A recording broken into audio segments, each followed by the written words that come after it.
సింగరేణి కార్మికులకు దసరా పండుగ కానుకిచ్చింది ప్రభుత్వం. దసరా బోనస్ ప్రకటించారు ముఖ్యమంత్రి రేవంత్ రెడ్డి. సంస్థకు వచ్చిన లాభంలో 34% కార్మికులకు బోనస్ గా ఇవ్వాలని సర్కార్ నిర్ణయించింది. దివాళీకి మరో బోనస్ ఇస్తామని కార్మికుల్లో ఉత్సాహం నింపారు ముఖ్యమంత్రి రేవంత్ రెడ్డి. తెలంగాణలోని సింగరేణి కార్మికులకు పండగ ముందే వచ్చింది. ప్రతి ఏడులానే ఈసారి కూడా కార్మికులకు దసరా బోనస్ ప్రకటించింది ప్రభుత్వం. రేవంత్ రెడ్డి ముఖ్యమంత్రి అయ్యాక కాంట్రాక్టు కార్మికులకు బోనస్ ఇస్తుంది ప్రభుత్వం. అందులో భాగంగానే రెగ్యులర్ కార్మికులు ఒక్కొక్కరికి ₹1,95,610 బోనస్ ప్రకటించింది సర్కార్. కాంట్రాక్టు కార్మికులకు ఒక్కొక్కరికి ₹5,500 బోనస్ ఇస్తామన్నారు. గత ఏడాది రెగ్యులర్ కార్మికులకు 5,000 చొప్పున ఇవ్వగా ఈసారి 500 పెంచారు.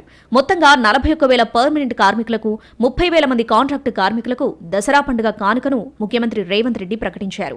గత ఏడాది ఇచ్చిన దానికంటే ఈ ఏడాది బోనస్ పెంచింది ప్రభుత్వం. పనులన్నీ పోగా సింగరేణి సంస్థకు నికరంగా 6,394 కోట్లు లాభం వచ్చింది. అయితే సంస్థ విస్తరణ కోసం 4,034 కోట్లు పెట్టుబడిగా పెట్టాలని నిర్ణయించింది. మిగిలిన 2,360 కోట్లలో 34% కార్మికులకు బోనస్ ఇవ్వనున్నారు.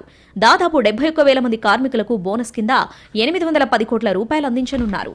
పెట్టుబడుల కోసం 4,034 కోట్ల రూపాయలు, కార్మికులకు బోనస్లు పండుగ సందర్భంగా ఇవ్వడానికి 2,360 కోట్ల రూపాయలు.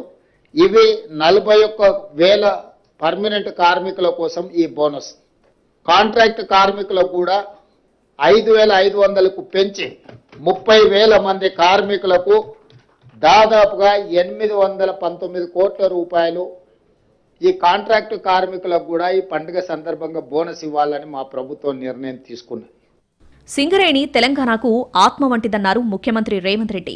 రాష్ట్రంలో అతిపెద్ద ప్రభుత్వ రంగ సంస్థ అని గుర్తు చేశారు. కేంద్ర ప్రభుత్వం బొగ్గు గనుల వేలం పెడితే గత ప్రభుత్వం పాల్గొనలేదు. ఫలితంగా సింగరేణి ప్రాంతంలో 2 బొగ్గు గనులు ఆనాటి ప్రభుత్వానికి అనుకూలంగా ఉండే వ్యక్తులకు వెళ్లాయి. ఆ 2 బొగ్గు బ్లాకులు ప్రైవేట్ వ్యక్తులకు వెళ్లడంతో సింగరేణికి నష్టం చేకూరింది. ఆ గనుల్లో పెద్ద ఎత్తున బొగ్గు నిల్వలున్నాయి. ప్రైవేట్ వ్యక్తులకు వెళ్లిన ఆ బొగ్గు బ్లాకులను తిరిగి తెచ్చుకునే ఆలోచనలో రాష్ట్ర ప్రభుత్వం ఉంది. ఇప్పటికే కేంద్ర ప్రభుత్వానికి లేఖ రాశామని సీఎం చెప్పారు. సింగరేణి బొగ్గు మైనింగ్కే పరిమితం కాకుండా ప్రపంచవ్యాప్తంగా ప్రస్తుతం క్రిటికల్ మినరల్స్ కున్న డిమాండ్ను దృష్టిలో పెట్టుకుని ఆ రంగంలో మైనింగ్ పై దృష్టి పెట్టామన్నారు. సింగరేణికి ఉన్న అనుభవాన్ని దృష్టిలో పెట్టుకుని మైనింగ్ రంగంలో విస్తృతంగా వెళ్లాలని ప్రభుత్వం విధాన నిర్ణయం తీసుకుంది. కర్ణాటకలో కాపర్, గోల్డ్ మైనింగ్ కు సంబంధించి టెండర్లు పిలవగా సింగరేణి సంస్థ దక్కించుకుంది. ఆ గనులను అన్వేషించి తవ్వకాలు చేపట్టి వాస్తవ నిల్వలు గుర్తిస్తుంది. భవిష్యత్తులో ఈ మైన్స్ దక్కించుకున్న వారు గని జీవితకాలం 35% రాయల్టీ సింగరేణి సంస్థకు చెల్లించాల్సి ఉంటుంది. సింగరేణిని విస్తరించేందుకు పీడబ్ల్యూసీ, ప్రైస్ వాటర్ కూపర్, కేపీఎంజీ వంటి సంస్థలను కన్సల్టెన్సీలుగా పెట్టుకున్నట్టు తెలిపారు.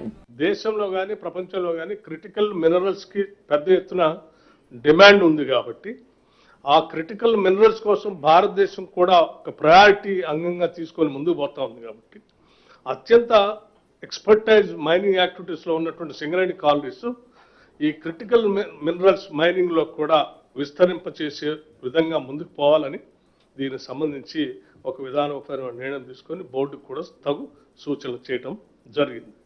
భవిష్యత్తులో సింగరేణి జెండాను రెపరెపలాడించి తలమానికంగా నిలబెట్టాలనే ఆలోచన ఉందని ప్రభుత్వం తెలిపింది.